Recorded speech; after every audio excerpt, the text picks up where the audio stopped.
¿Qué tal chicos y chicas? ¿Cómo están? En el video de hoy no voy a hablar sobre la historieta que les he venido presentando, o sea, Lobo el Solitario, sino que hoy día voy a presentar el formato en el cual se va a narrar, el cual es un formato diferente, pero con algunas similitudes a lo que se ha venido haciendo en el manga, el cómic y la historieta en general. Este nuevo formato lo he denominado Shuma, el cual deviene del quechua Shumaj. Esta palabra significa bonito, lindo, pero antes de hacer la presentación oficial, quiero hacer una reseña histórica de cómo surge este arte, cuál ha sido su evolución, cómo ha cambiado, la importancia, cómo se ha ido utilizando también, y cuáles son sus formatos más conocidos, ¿no? En este caso, la historieta como tal, tenemos el manga, el cómic, las caricaturas, ¿no? Y también hablar de cómo ha sido este desarrollo en nuestro país. Entonces, acompáñenme. ¿Qué es una historieta? Esa sería la premisa con la que podríamos partir esta presentación. Una historieta es una sucesión de imágenes que cuentan una historia. Estas pueden estar acompañadas de texto o no. Como ya tienen un sentido comunicativo por el uso de las imágenes, el texto puede ser como una ayuda, pero no necesariamente determina la función comunicativa. O sea, si tú le pones texto a tus imágenes, es cierto, le puede dar más peso, ¿no? O puede expresar más, pero tus imágenes por sí solo ya pueden contar también una historia. Ahora, por esta característica es que son consideradas como un medio de comunicación, la cual se llama narrativa gráfica. Ahora, dentro de la categoría general hay variaciones, como el cómic y el manga, siendo estas las más conocidas. O sea, la historieta como tal es una categoría propia, y ya lo vamos a explicar más adelante. Pero el manga y el cómic también son un tipo de historieta con sus características propias.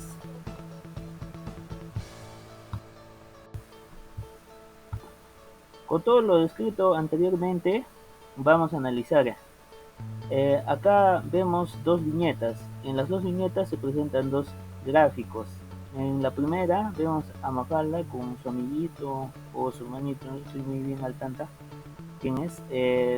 Ambos están leyendo lo que parece un letrero, el cual tiene una moraleja, el cual dice, no dejes para mañana lo que puedas hacer hoy. Entonces ahí como que el artista ya más o menos ha definido ciertas cosas, ¿no? Como por ejemplo la exclusividad de Mafalda, es de su hermano, ¿no? Entonces como que si tú ves a Mafalda, notas que como que tiene un convencimiento, ¿no? Un convencimiento que su hermano o su amigo, bueno, el otro niño que aparece en la imagen, ha asimilado el mensaje. Pero en la otra viñeta, con lo que dice el niño, cambia, ¿no? Cambia el gesto. Entonces, por qué decimos que la historieta es considerada como una forma de comunicación? Justamente por estos rasgos, ¿no? Ya tiene en los gestos, ya está comunicando algo, ¿no? Ya está describiendo un escenario, ¿no? Y las palabras como que le dan más énfasis, ¿no? Más soporte, pero ya en las imágenes como que se puede sacar para hacia dónde va el autor o cuál es la intención comunicativa.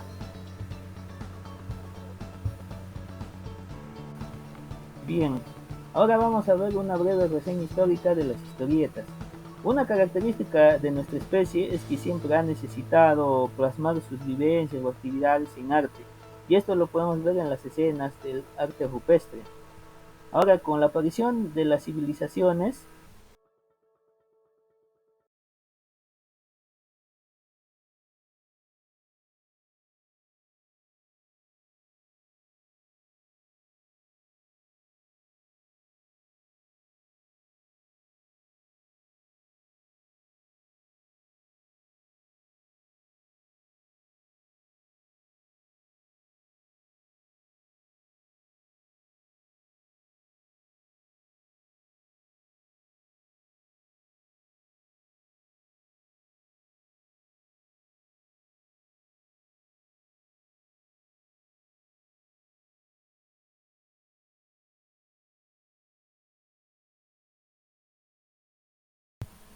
Acá podemos ver una sucesión de imágenes que representan las campañas militares que libraba el emperador Trajano. Bien es cierto, esta es una manifestación escultórica, eh, se considera como una forma de historieta porque las imágenes están en serie, o sea, narran las campañas militares, pero a modo de secuencia, hay secuencialidad, que es un rasgo muy distintivo de las historietas. En la Edad Media podemos hablar de los manuscritos iluminados, los cuales son libros que se han escrito a mano y que han sido decorados con oro, plata u otros brillantes. Las iluminaciones pueden incluir ilustraciones pequeñas, miniaturas, iniciales, bordes ornamentales u otros elementos decorativos. Ahora, ¿por qué se considera a estos trabajos como una forma de historieta? Es justamente por un elemento, ¿no? Por el uso de las viñetas. Y en cada viñeta ya había imágenes representativas. Estas imágenes representativas seguían una secuencia, por lo que acá ya es un poco más desarrollado, ¿no? A comparación de lo que hablábamos de Egipto o de Roma, ¿no? Que solamente eran imágenes secuenciales. Acá ya hay viñetas.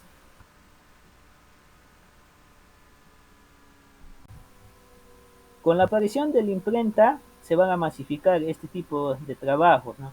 Si bien antes se hacían en cuero de animales, como el caso de los papiros, o imágenes escultóricas, o se hacían, ¿no? En telas, ¿no? Y diversos medios, ahora sí podemos hablar de una masificación, ¿no? Empieza a hacerse más común y van a tener un fin religioso en un primer momento, porque recordemos que en la Edad Media la iglesia era la que tenía el control, ¿no? Y al ser esto es un medio de comunicación eficaz en muchos casos, también lo controlaba, ¿no? Y tenía un fin más de divulgación religiosa. Ya en el siglo XVII y XVIII esto como que empieza a tomar otro carácter y empieza a tomar un carácter más social y político, ¿no? Por eso es que en el siglo XVII y XVIII aparecen las caricaturas, sátiras y las famosas nubes de diálogo. Una sátira, una caricatura es aquello que busca dar una crítica, pero de forma sutil. Con la aparición de la era industrial, se van a masificar los periódicos y las revistas. El siglo XIX va a ser considerado la época de las historietas. ¿Por qué? Porque este tipo de trabajos van a aparecer justamente en estos medios. Rudolf Toffler va a ser considerado el padre de la historieta moderna. Se va a implementar el globo de diálogo como forma definitiva y también distintiva. Ya habíamos hablado que aparece, ¿no? A fines del siglo XVIII, pero acá ya se va a instaurar, ¿no? Esto va a ser uno de los rasgos más distintivos. Van a aparecer apegados suplementos dominicales, ¿no? Como de Hogan Ashley, de Cassie Heimerkitz, de Yellow Kid, de Happy Hooligan, de Crazy Cat y de Brilliant Father. Pero la edad de oro va a surgir después del crack del 29. ¿Y por qué estos trabajos van a tener mayor apegada después de este periodo de crisis? Es justamente porque eran un medio eficaz, eran también un medio de entretenimiento y eran un medio económico. Es por eso que acá aparecen los grandes artistas y las historias que conocemos. Acá podemos mencionar, por ejemplo, a Tarzán, que es una de las historias o de las grandes historias que surgen en esta época, que es de 1937, y que ha tenido también varias adaptaciones en series o fílmicas. Bien, ahora vamos a hablar de la historieta propiamente como categoría. Si bien es cierto, todo lo hemos englobado dentro de la historieta también tiene subcategorías, que en este caso vendrían a ser el cómic, el manga, que son los derivados, ¿no? Pero al final son una forma de historieta. Pero, ¿qué es una historieta? ¿En qué se diferencia una historieta con estas subcategorías que han salido a partir de la historieta? Es que la historieta maneja mucho más encuadres. Necesita una secuencia cronológica. No importa mucho el orden en que lo leas, ¿no? Porque igual puedes entender, porque cada uno ya expresa una idea. Los elementos narrativos y diálogos son más extensos y los dibujos son más artísticos. Acá Acá tenemos una historieta del programa Aprendo en Casa. En la primera podemos ver, por ejemplo, la escena de una calle común que puede ser la mía, la tuya. Acá esta imagen ya tiene un contenido por sí solo. Y acá vemos en la siguiente, ¿no? En las siguientes viñetas vemos que guardan una secuencia cronológica. O sea, primero vemos a la mamá lavando los alimentos, pues al niño bañándose, por último a la mamá lavando la ropa, ¿no? Entonces hay una secuencia, pero si bien es cierto, están en orden cronológico, pero no se necesitan entre sí, ¿no? ¿Por qué? Porque podemos entender cada idea o qué nos quieren expresar cada viñeta. Lo mismo para el caso de esta historieta de Gaturro.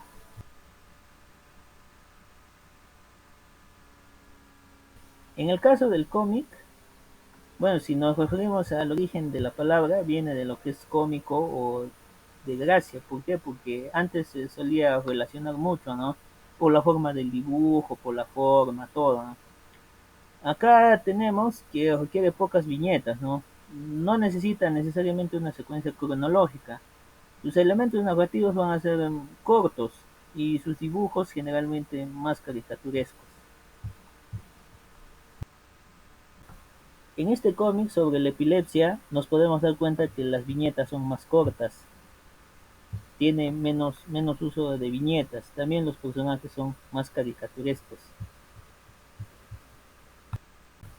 En esta historieta de la Gran Sangre, que ya tiene algunos años, vemos también estos elementos, ¿no? El manejo de menos viñetas, quizás alguna caricaturización en los personajes, en la forma de los rostros, ¿no? Y demás. Bien, si bien es cierto, hasta el momento hemos hablado de lo que es Occidente, Europa, Norteamérica, ahora vamos a irnos, o vamos a hablar específicamente del caso de Asia. Bueno, específicamente el caso de Japón, ¿no? Porque el manga es uno, o es una de las formas más resaltantes que tiene la historieta asiática, ¿no? O la historieta japonesa. Bien es cierto, esta también es una manifestación que viene de formas antiguas, como hablamos en el caso de los egipcios, así, ha tenido su propia evolución, ¿no? Y es justamente en el siglo, fines del siglo XVII, XVIII, XIX, que va a tener su boom, ¿no? Cuando Japón se empieza a industrializar. Pero tiene, o es la época del oro, o es la época del auge de después de la Segunda Guerra Mundial, ¿no? Que es donde empiezan a aparecer, bueno, es donde empieza a tener también influencias del cómic, ¿no? Con la ocupación estadounidense. Entonces, dentro de las características generales, podemos mencionar que el manga tiene ciertas similitudes con el cómic, y es justamente por esta influencia, ¿no? Norteamericana que se va a dar en los años de ocupación. Pero obviamente, ¿no? La diferencia más resaltante es que el manga es japonés, porque también tiene su propio desarrollo histórico, ¿no? Por lo que ellos pueden decir que este es un trabajo propiamente de Japón. Tiene una secuencia cronológica muy rígida, ¿no? Los personajes tienen rasgo redondo, ¿no? O sea, si uno ve, generalmente los ojos son más redondos, más grandes, ¿no? Más trabajados, ¿no? Los detalles. Ahora, se esfuerza por trabajar bien la personalidad del personaje. La forma de lectura es de derecha a izquierda o de arriba hacia abajo.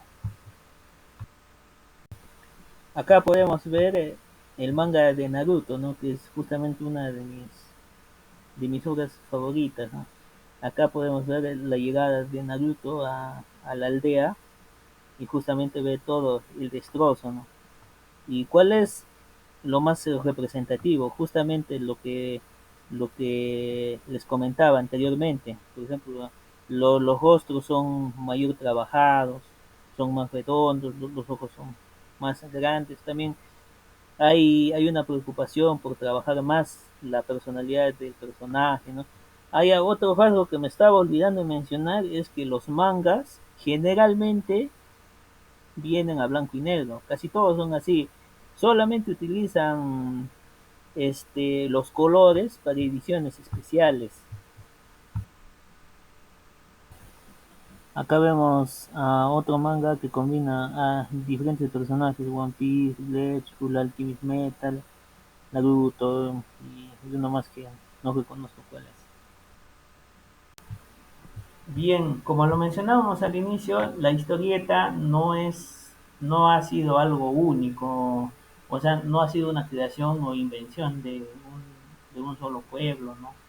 Sino que dependiendo de la sociedad, la cultura, esta ha tenido distintas variaciones. Entonces se puede hablar de representaciones en imágenes en distintos pueblos y en nuestro país no ha sido ajeno a eso. Entonces acá se puede hablar de pinturas, de las pinturas rupestres, bueno, yéndonos a los primeros grupos humanos de representación como el Chaco, pinturas rupestres, ¿no? Que podemos ver en la parte superior, que esto es de Toquepala, ¿no? Podríamos hablar también de manifestaciones, pero más escultóricas, como la estela de Frimundi y el Anzón, ¿no? Que también eran imágenes, ¿no? Podemos hablar de las telas, de los textiles de Paracas, de las líneas de Nazca, que eran representaciones enormes en el desierto, que eran imágenes, ¿no? Que tenían un significado. Podríamos hablar de los huacos, que son más escultóricos, ¿no? De Mochica, ¿no? Con los huacos retratos, con los huacos eróticos, podríamos hablar del huaca del sol y de la luna, que también guardan un valor simbólico, ¿no? Escenas del dios Ayapaek, escenas de guerra, ¿no? De captura de prisioneros, entre otros. En la época colonial se puede mencionar a Huamampoma de Ayala, pero de él vamos a hablar un poco más a detalle más adelante. En la etapa ya casi en las últimas décadas de la etapa colonial aparece el humor gráfico que se va a, a mantener hasta las primeras décadas de la República, ¿no? Las cuales eran sátiras. En la etapa republicana podemos mencionar a la revista Perú Ilustrado. Bueno, esta es post-guerra del Pacífico, ¿no? Surgen otras revistas, pero esta es la más destacada, ¿no? En esta etapa republicana, bueno, esta revista lo que buscaba era revalorar a los personajes, ¿no? Y también se incluyen las caricaturas. En el nuevo lenguaje hay una influencia, ¿no? Aparecen las nubes de diálogo. En esta etapa, inicio del siglo XX, destaca Monas y Monadas, siendo Abraham Valdelomar, que acá lo hemos considerado como uno de los artistas más resaltantes, ¿no? Ellos se van a encargar también de hacer caricaturas, sátiras, justamente a este periodo, ¿no? Conocido como la República Aristocrática. En la Edad de Oro y en la nueva visión que va desde la década de los 40, sí, de los 40 hasta los 60, más o menos, está la Edad de Oro y la nueva conciencia, ¿no? En la cual estos trabajos empiezan a volverse más serios, ¿no? O se les empieza a considerar para otros fines, ¿no? Un poco más sociales, ¿no? Vinculados también a las ideologías, ¿no? Como las ideologías de izquierda, ¿no? Y surge también la historieta alternativa, ¿no? El cual es una forma diferente, ¿no? De hacer el cómic un poco más real o de hacer las historias más reales, ¿no? También los gráficos y dibujos van a estar más apegados a la realidad, ¿no? Como hablábamos del cómic que eran tiras así o exageraciones, acá no, acá se va a buscar que sean más serios, ¿no? En la historieta infantil podríamos hablar de la revista Avanzada, ¿no? Que esta también van a aparecer durante la década de los 70, ¿no? De los 60, de los 70, ¿no? Y se van a publicar en diarios, ¿no? Como el Expreso, el Trome. Vamos a tener historietistas destacados como Juan Osorio, Hernán Bartra, ¿no? Que van a que van a crear personajes como Coco, Vicuñín y Tachito, ¿no? También en la década de los 70 podemos hablar de la prensa con la revista, con el suplemento infantil Urpi, ¿no? Que se van a incluir historietas infantiles como el de Cuyin, ¿no? Que va a ser el primer personaje de caricatura que se va a basar en un cuy. También vamos a tener a los hermanos Juan y Víctor Ataucuri García, ¿no? Quienes son fabulistas y escritores, ¿no? Pucho Cholo, una versión infantil de la tira cómica de Serrucho, ¿no? De David Malaga. También tenemos al historietista Víctor Cáceres.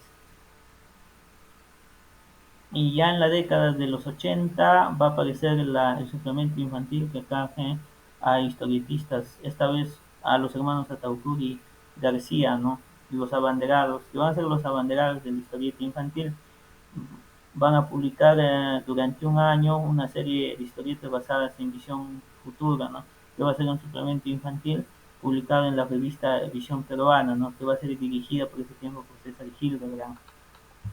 Algo que me olvidaba de decir es que Super Cholo va a aparecer entre la Edad de Oro y la Nueva Conciencia, ¿no? Que va a ser el cómic que habla de cómo un hombre andino, ¿no? Se convierte en un superhéroe, ¿no? O en un héroe, ¿no? Que tiene poderes descomunales, ¿no? Es justamente por esta visión, ¿no? Nueva, más real, que se intenta transmitir, ¿no? Después ya surgen las etapas que son más actuales, la etapa descentralizada, con el grupo Ottawa de Arequipa, quien publica la leyenda de los incas, ¿no? Tenemos también al grupo de Cusco, Cusco Comic. Y, y yéndonos a, ¿no? años, acá nomás, años un poco más recientes, podríamos hablar de Medcomic, de Eutanasia, de Perú Manga, ¿no? Y de Carboncito. Medcomic es el creador de esta serie, ¿no? De la raza, quien engloba a varios superhéroes como la Chola Power, el Descomunal, el Guachimán, ¿no? La Eutanasia va a ser el primer cómic que se va a crear con fines de terror, ¿no? El primer cómic de terror que se va a crear en el Perú. Y Perú Manga va a ser un grupo que va a dar facilidades para que otros artistas más jóvenes puedan dar a conocer su talento, ¿no? Y Carboncito ya es una serie de historietas, ¿no? O de historias. Si bien es cierto, solamente he mencionado quizás algunos puntos, no es mi intención menospreciar o dejar de lado, ¿no? Porque hay un montón de trabajos que se han venido haciendo. Y creo que les voy a dedicar un video especial a eso porque la verdad cuando estaba investigando me he quedado sorprendido, ¿no? Pero acá solamente estoy tomando rasgos generales, ¿no? Bien, pero voy a centrarme en Guamampoma de Ayala específicamente, ¿eh? ¿Por qué? Porque él va a ser como un referente o es un referente para la historieta en el Perú. Sus escritos se van a caracterizar porque van a estar en quechua y en español. Su obra, como ustedes saben, se llama La Nueva Crónica y El Buen Gobierno. Y la forma, o sea, la manifestación es escrita, pero también en dibujos. O sea, él pone la imagen y a su vez al lado pone qué quiere decir o qué representa o a qué se va.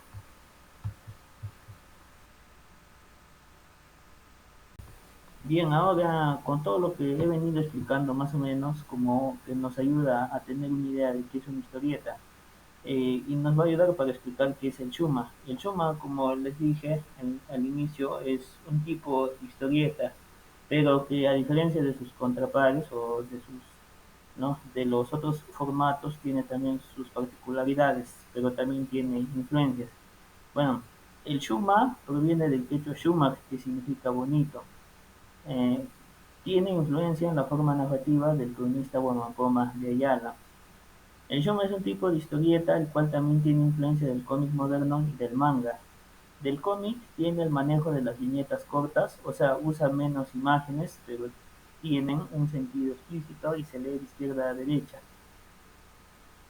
Y del manga posee el manejo de la línea cinética, de cuando en cuando, para manejar el dinamismo. Posee también composiciones irregulares en las viñetas para darle más énfasis a las escenas y también el uso de representaciones en blanco y negro la mayoría de veces. Bien, dentro de los aspectos propios, o sea, que lo diferencian, por ejemplo, cuando veamos un formato en Shuma, digamos, esto es Shuma, o esto es cómic, esto es manga, o esto es historieta, está en que el Shuma, los diálogos no van a estar dentro de la propia narrativa, o sea, dentro de las viñetas, sino los diálogos se van a establecer afuera de las viñetas, por lo que no existen las nubes de diálogo.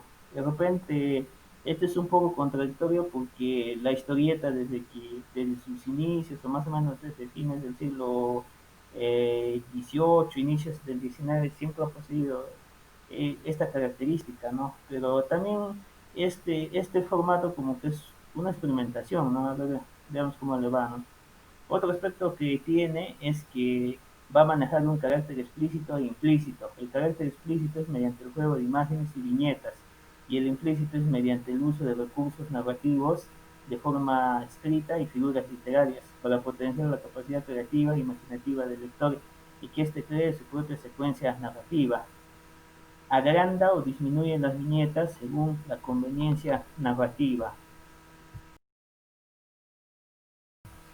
Bien, otra característica que va a tener va a ser el uso de los colores en las viñetas. Acá vemos, por ejemplo, ¿no? Mm, esta imagen es casi del final de la historieta que colgué, lo pueden encontrar en el video anterior. Eh, ¿Qué es lo que busco acá, no? En esta imagen, el rojo medio claro busca realzar la rabia que siente el protagonista.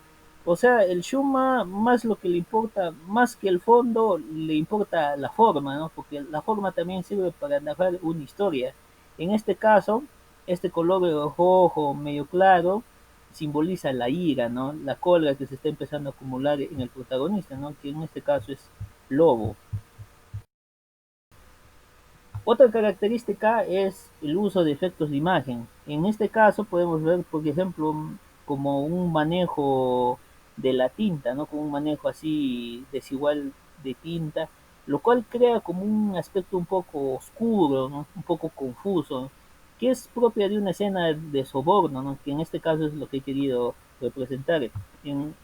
Eso también va a ser un recurso narrativo que voy a utilizar.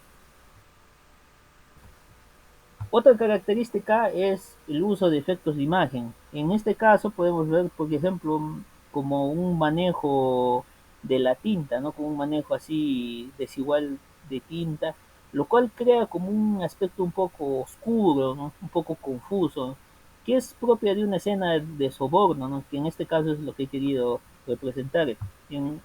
Eso también va a ser un recurso narrativo que voy a utilizar.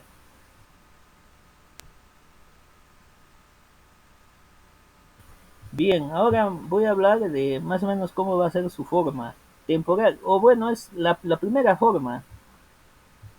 Como les digo, ¿no? O sea, el Shoma busca más trabajar con la forma. En este caso, el ambiente negro o el fondo negro lo que busca es dar, dar una intuición o de que el lector ya se cree la idea de que, ¿no? De que mediante el uso de los colores de fondo, más o menos hacia dónde va la secuencia narrativa. En el caso de las viñetas, por ejemplo, la primera viñeta presentada es un poco más pequeña que la segunda. En ese caso, la primera viñeta es o sea, la segunda viñeta lo que busca darles más énfasis a la conversación, ¿no? Como que un rasgo más imperativo, ¿no? Acá podemos ver también que los cuadros de diálogo no están adentro, ¿no? Sino están afuera, como prácticamente el formato que utilizan algunos juegos.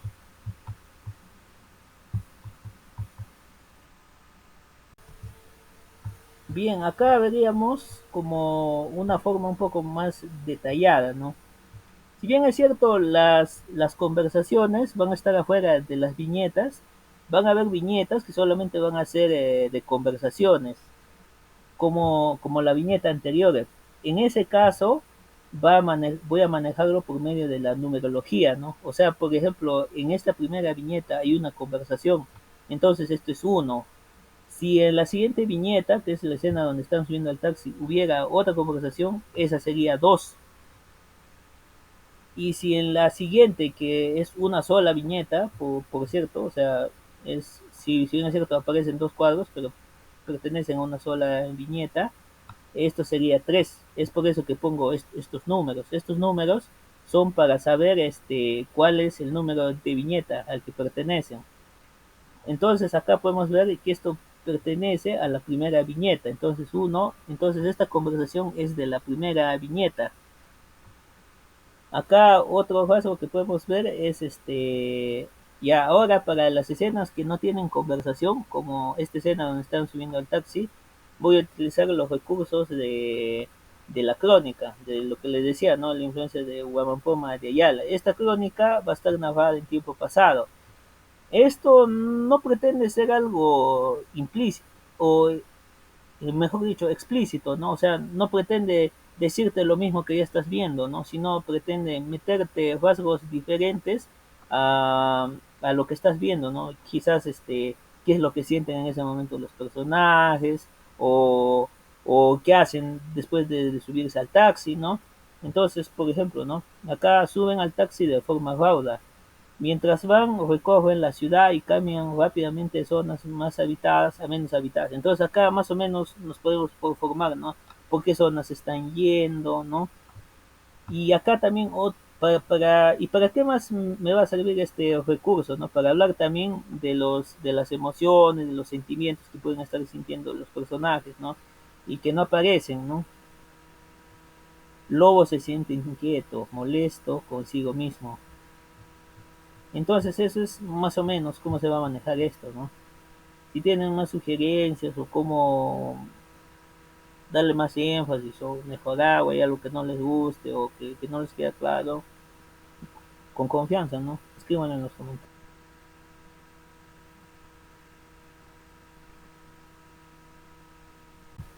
Acá tenemos un cuadro referencial que nos va a servir para cuando se maneje los colores en las imágenes, en las viñetas. Esto nos va a servir para, o también en los fondos, ¿no? Para saber más o menos qué color, con qué emoción o con qué sentimiento está relacionado.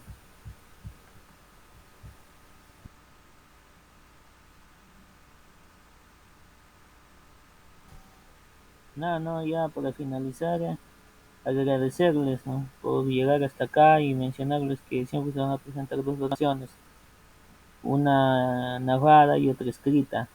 La versión, bueno, la primera versión narrada se presentó el lunes y la versión escrita se presentará la otra semana. Por eso es que hacía esa presentación del formato, porque va a ser útil para entender lo que va a venir la otra semana.